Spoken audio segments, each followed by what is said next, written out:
this night, I thought I was talking to a homeless guy for quite a while.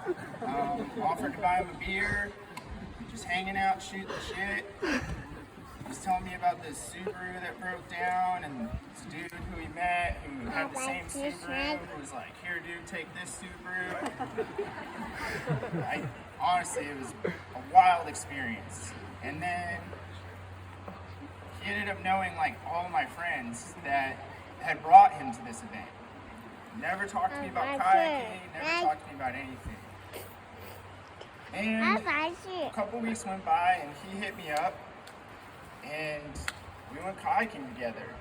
And the dude was a character, man. Like a good, solid character. We talked about farming and he talked about organic food and like all these things, and I remember just being like, well, so do you like eat healthy? And he's just like, I'm an opportunist. And I was like, that is the coolest thing I've ever heard. And you know, the more we got to know each other, Mike and I really enjoyed soloing rivers, and one thing we did together was we'd park at the put-in and we'd share a joint or two and then see you at the takeout.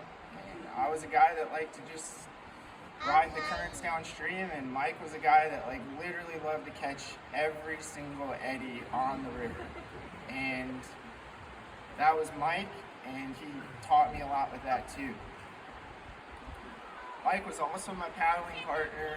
I went through a big health scare and was fighting for my life every single day, and it kind of rolled into like when we started going into the lockdowns, and Mike was just meet me at my house and he'd help lift me up and bring my spirits up and get me on the river every single day, and hiking out of the truss was like hell for me, and he'd make his way up and come back down and help me with his boat or help me with my boat and kind of do that thing.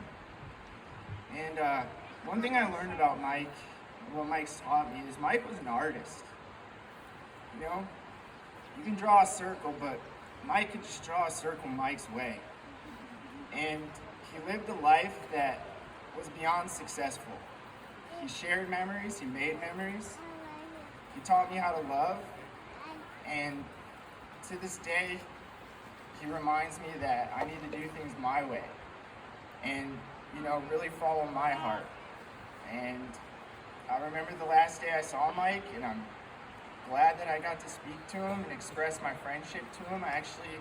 He moved in right into my complex, and I hadn't seen Mike in a while, and it was just great to catch up. It was great to sit there and speak with each other. And then it was also devastating to hear what happened, but at the same time, it was just like, I don't know, man. Mike is like one of those people that like has reminded me that the Spirit's not afraid to die. The Spirit's here to live and experience and to move on, and we can all grow from that, and we can all learn that we're just spirits here, and we're lucky that we get to experience this. Just to be alive, we're lucky to experience this. And let alone to meet somebody like Mike in this wild world, it's a beautiful thing. And he reminds me to pick up my paintbrush and to paint my life a little bit differently, and I hope he helps you guys with that too. So thanks for everyone for sharing, and thanks for letting me speak. And hey, Mikey!